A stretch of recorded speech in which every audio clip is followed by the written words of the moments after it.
Cipher के हवाले से अब तहकीकात का मामला जो है वो खुल चुका है। कहाँ तक जाएगी बात? शाह महमूद कुरैशी तलब हो गए हैं, असद उमर को बुला लिया है, चेयरमैन पीटीआई की तलबी का नोटिस भी वसूल करा लिया गया है। अब कहाँ तक जाएगी बात?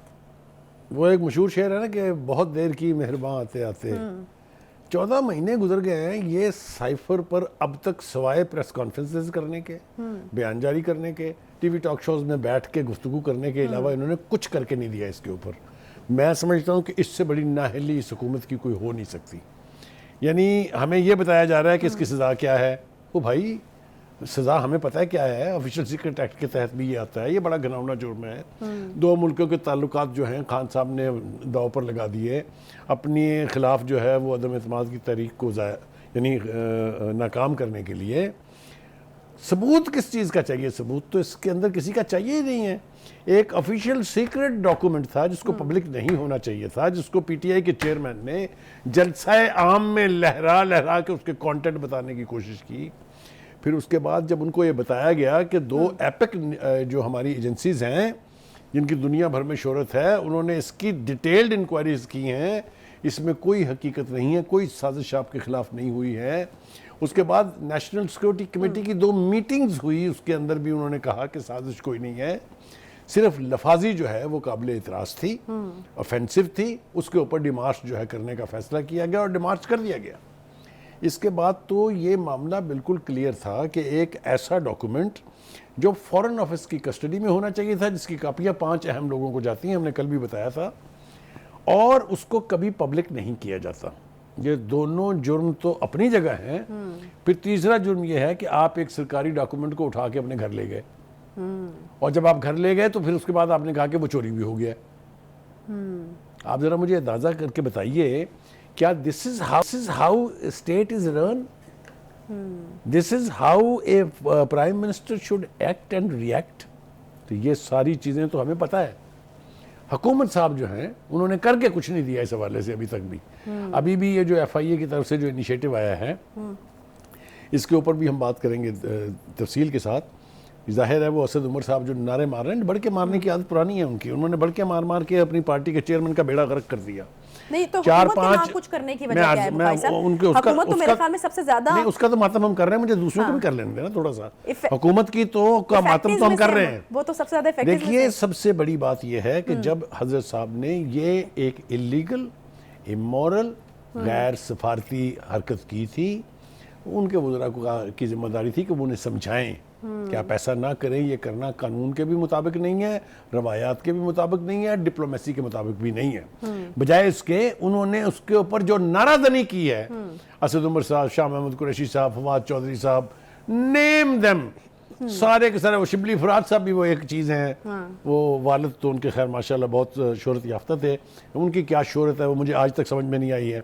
इन सब ने जिस किस्म की नाराजनी इसके ऊपर की, जितना इस बयानिए को तकवीत देने की कोशिश की, ये सारे बराबर के मुजरम हैं। मैंने कल भी प्रोग्राम में कहा था शाह महमूद सबसे बड़े मुजरम है, इसलिए कि उन्होंने एक ढंग के साइफर की गलत ट्रांसलेशन करके अपनी पार्टी के चेयरमैन को उकसाया, भड़काया और उनसे हवा में तीर चलवा दिया। नहीं तो ये कन्फेस करने वाले हैं वो जाके 24 अच्छा, अब हमारे जो ब्यूरो चीफ है ना जी इस्लामाबाद में सिटी 42 ग्रुप के इब्राहिम राजा साहब, अच्छा, उनकी एक्सेस है, वो अक्सर अहम इश्यूज के ऊपर ना स्टेट डिपार्टमेंट से बराह रास्त रब्ता कर लेते हैं। अच्छा, तो उन्होंने रब्ता किया, फिर उन्होंने कहा जी बताएं इसके ऊपर। उन्होंने कहा जी हम कोई दर्जनों बार कह चुके हैं कि this cipher thing is nothing but absolute nonsense, there was no reality in it, there was no truth in it. और दूसरी बात यह है कि हम कभी भी किसी मुल्क के अंदरूनी मामलात में मदाखलत नहीं करते। ये तो चलिए हो गया, एक ये तरीकाकार भी यही है कि आप इतनी बड़ी हुकूमत से जो सुपर पावर है उसके सही जो कंसर्न डिपार्टमेंट है उनसे रिएक्शन लेते हैं। और इस मामले में हमारे इब्राहिम राजा साहब जो है, इनकी शोहरत बड़ी अच्छी है, तो वो तो पॉइंट ऑफ व्यू आ गया। अमरीका बेपनाह ब्रीफिंग्स में इन सवालात के ऊपर, ये जो आजम खान साहब हैं उनके इस कन्फेशन के बाद लिया है जी, लेटेस्ट है, बिल्कुल आज की ये डेवलपमेंट है, आज का ही ये उनका अमेरिकन स्टेट डिपार्टमेंट का रिस्पॉन्स भी है। देखिए ये जो आजम खान साहब का इतराफ़ी बयान है, उसके बाद से सिचुएशन रेडिकली बदल गई है, क्योंकि आजम खान साहब उस पूरे एपिसोड के एक एक रुकन थे। बहुत अहम। हाँ, याद होगा आपको, हमने कल भी याद कराया था अपने नाज़रीन को, वो जो एक वीडियो लीक हुई थी, I am sorry, audio leak हुई थी, तो उसके अंदर खान साहब और आजम खान साहब दोनों जो हैं मिलके जिस तरीके से इसको ट्विस्ट करने की बातें कर रहे थे, अगर वही शख्स बयान दे रहा है कि नहीं जनाब ये तो सारा ड्रामा था, तो हमने झूठ गढ़ा था, तो उसके बाद कौन से सबूत की ज़रूरत रह जाती है। ये होगी एक बात। दूसरी बात यह है कि वापस आऊँगा मैं हुकूमत की तरफ।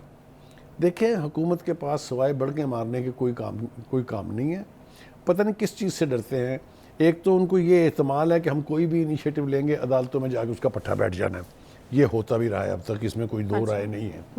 आपको पता ही है ना, आप मेरी बात से इत्तेफाक तो कर लेती हैं कभी कभी ना, कहीं ये वाला खौफ उनको तो नहीं है कि वो अपने सर नहीं लेना चाहते। हाँ देखें, सर तो लेना पड़ेगा, अगर सर नहीं लेना पड़ेंगे तो वो सर पे चढ़ जाएगा, इनको पता नहीं है ये। नहीं तो ये तो करके वो दिखा चुके हैं ये उनको करके दिखाना पड़ेगा। ये बड़ी अनफॉर्चुनेट बात है, इसलिए कि इसके गहराई में अगर आप जाएं तो इससे दो बड़े ममालिक जो है उनकी पॉलिसीज़ का ताल्लुक था। खान साहब ने ये ड्रामा रचाया था कि जी मेरे मॉस्को जाने पर जो है वो अमेरिकन नाराज थे, क्योंकि मैं एक ऐसे मौके पे गया था जब अगले दिन रूस ने हमला कर दिया यूक्रेन के ऊपर। ये कोई छोटी बात नहीं है ये। Why did you decide to go to a second super power at a time when it was just about to commit aggression और whatever the strategy that country has. फिर अगर आप चले गए थे तो फिर आपको अपनी तबाही जो हो रही थी, आपकी जो आपके खिलाफ वोट ऑफ नो कॉन्फिडेंस आ रही थी, उसके लिए इसको डिफेंस नहीं बनाना चाहिए था। जब आपने ये बना लिया तो दूसरी जो सुपर पावर थी उसकी तरफ से जितना शार्प रिएक्शन आया वो आपने भी देखा, वो मैंने भी देखा। वो नेचुरल था मेरे ख्याल में, और विच वाज एब्सोल्युटली नेचुरल। अब देखिए, गुजारिश ये है कि असद उमर साहब ने आज भी बड़क मारी है कि मैं जा रहा हूँ, हम देखेंगे, वो शाह महमूद कुरैशी को बुलाया है और हम जाके हकायक बताएंगे। हकायक नहीं है भाई इसमें कोई भी, हकायक सामने आ गए जितने हैं इसमें। मैं वो ही पूछना चाह रही हूँ, ये हकायक हैं क्या? क्या हकायक वैसे ही है जैसे आजम खान साहब ने बोला है? क्या वो भी जाके कहेंगे कि हाँ जी हमारे सामने हुई थी साजिश और वादा माफ गवाह? इस तरह की सिचुएशन बनने जा रही है। अगर तो इन्होंने वहाँ सच बताना है जाके, तो इन्हें दो चीज़ें बतानी चाहिए। एक तो ये कि जी खान साहब से गलत हरकत सरजद हुई, दूसरा ये कि जी हमसे बड़ी गलती हुई, हमने उनकी बात सुन के और आगे आंखें बंद करके तबला बजाना शुरू कर दिया। ये जो तबलची थे ना जो, और जो तबलची हैं उन्होंने बर्बादी कराई है अपनी पार्टी की भी, अपने पार्टी चीफ की भी। ये मैं रिकॉर्ड पर रखना चाहता हूँ, जिम्मेदारी से ये बात कह रहा हूँ कि I don't think if Khan साहब वॉज दैट एम्बिशियस और if he was that big a fool कि उन्होंने अपनी तरफ से ये चीज़ें घड़ ली हैं। ये नीचे के जो तबलची होते हैं ना, एक और तबलची आजकल रूपोश हैं, समझ में नहीं आ रहे हैं कहाँ हैं, आपको पता ही है ना जिसकी तरफ मेरा इशारा है। तो ये जो है इन्होंने मरवा दिया है। ये जो इनके इर्द गिर्द के जो विशेष सर्कल था ना, जिसको मैं हमेशा विशेष सर्कल कहता था, लोग ऑफेंस लेते थे मेरी बात का। और जब मैं ये बातें करता हूँ तो ये जो इनका गाली ब्रिगेड है ना, वो जो कुछ मेरी शान में तराने गाते हैं वो भी आपने भी सुने, पड़े हुए हैं। वैसे आज तो उनको आपको क्रेडिट देना चाहिए कि वाकई विशेष सर्कल था। हाँ नहीं, वो उनको आस्ता आस्ता रियलाइज होगा, आप फिक्र ना करें। ये लोग पार्टी के जेन्युइन वर्कर के सामने शक्ल दिखाने के काबिल नहीं रहेंगे। अब देखिए ये ऊंट किस करवट बैठेगा, जरा इसकी तरफ आ जाते हैं। आज की जो लॉ मिनिस्टर साहब की प्रेस कॉन्फ्रेंस है, नज़ीर अहमद तारड़ साहब जो है, आजम नज़ीर तारड़ साहब, उन्होंने कहा जी कि ये जो साइफर है इसको पब्लिक करने की सजा 14 साल है। ये तो ऑफिशियल सीक्रेट एक्ट के तहत है। All they need to establish कि क्या ये साइफर पब्लिक किया गया, इसका एक गवाह नहीं है।